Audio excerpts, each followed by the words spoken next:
안녕하세요. 최승희 노무사입니다. 안녕하세요. 배슬록 노무사입니다. 오늘은 주휴수당에 대한 여러 가지 궁금한 사항에 대해서 알아보는 시간을 갖도록 하겠습니다.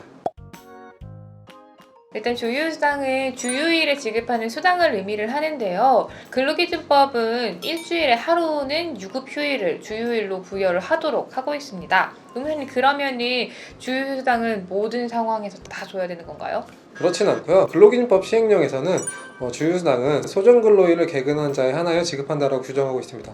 그러니까 결근한 직원에게는 주휴수당을 별도로 지급할 필요는 없는 거죠. 그러면 취업규칙에 이런 규정들이 있잖아요.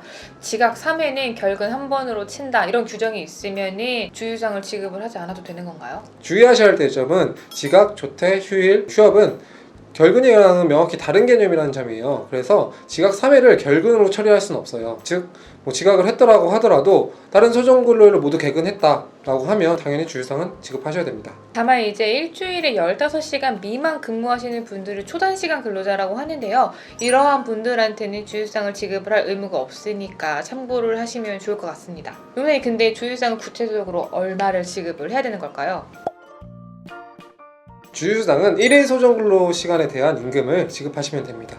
그러니까 9 to 6 하루에 8시간, 그리고 일주일에 40시간 근무하시는 분들은 8시간 분의 주휴수당을 지급을 하시면 돼요. 그런데 일반적으로 40시간 밑으로 근무하시는 단시간 근로자들이 있잖아요. 이분들은 얼마를 주면 될까요? 일반적으로 통상 근로자에 비해서 비례적으로 산출해서 지급한다고 이해하시면 편하실 것 같아요. 그러니까 1주간 소정 근로 시간을 40으로 나누고 그거를 다시 8로 곱한 시간을 지급하시면 됩니다. 좀 구체적으로 말씀을 드려볼게요. 그러니까 일주일에 20시간 근무하는 단시간 근로자가 있다라고 했을 때의 주휴수당은 20시간을 40시간을 나누고 여기에 8시간을 곱하면은 4시간이 나오겠죠? 네. 그러니까 주휴수당으로 4시간 분을 주시면 됩니다. 이러한 계산 방법은 단시간 근로자에 대한 연차 미사용 수당을 계산할 때도 활용할 수 있으니까 참고하시기 바랄게요.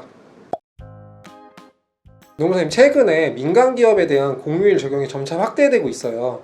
그런데 이렇게 주휴일과 공휴일이 겹치는 경우에 휴일은 2일이잖아요. 이 경우 2일치의 유급휴일상을 다 지급해야 되는 거예요? 그렇지는 않아요. 취업규칙에 둘 다 휴일을 쳐줄게 라는 규정이 있는 게 아니다 라고 하면은 하루의 휴일만 산정해서 주시면 됩니다. 노무사님, 우리가 휴일에 근무하게 되면은 휴일 근로수당을 지급해야 되는데, 그러면은 주일에 근무를 한다 라고 하면 얼마를 지급해야 되는 거죠? 주휴수당 하루수는 기본적으로 깔고 가고요. 휴일에 근로를 했으니까 휴일 근로수당 1.5배가 또 추가로 지급을 해야 돼요. 그리고 만약에 이 휴일의 근로가 8시간을 초과한 상황이다 라고 하면은 그 초과분에 대해서 2배 가산해서 주시면 됩니다.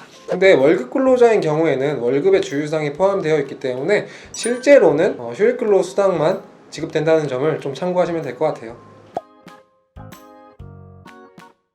여러 사정을 이제 고려를 해야 되기는 하는데, 일반적으로 고용노동부는 시급제나 1급제에는 주휴수당이 포함이 안 되어 있다고 보고 있어요. 그래서 근로계약서에 주휴수당이 포함된 거다라고 규정이 되어 있지 않으면 이직은 문제가 발생할 수 있잖아요. 네, 이런 경우 임금 체불뿐만 아니고 근로계약 기간에 따라서 상당 부분의 주휴수당을 소급해서 지급해야 되는 경제적인 부담이 발생할 수 있거든요.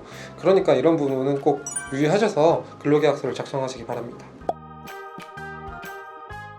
일단 주휴수당은 일주일 개근하는 경우에 부여가 된다고 제가 말씀을 드렸잖아요. 근데 고용노동부는 이것뿐만 아니라 그 다음 주에 근로가 예정이 되어 있는 걸 하나의 또 요건으로 추가를 하고 있어요. 퇴사를 하게 될 때 마지막 주차에는 주휴수당이 발생하는 게 아니다라는 입장이었는데, 최근에 이거 조금 지침을 변경을 했어요. 사실 시행령에는 1주간 소정근로일을 개근한 경우에 주휴수당을 지급하도록 되어 있고요. 법령상에는 근로관계 존속을 한다는 요건은 따로 없거든요. 그래서 이런 점을 근거로 해서 고용노동부가 입장을 바꿨어요. 구체적으로 한번 말씀을 드릴게요. 소정근로일이 월금이고 그리고 개근했다는 걸 전제로 해서 주일이 일요일인 경우에 대해서 한번 설명을 드릴게요.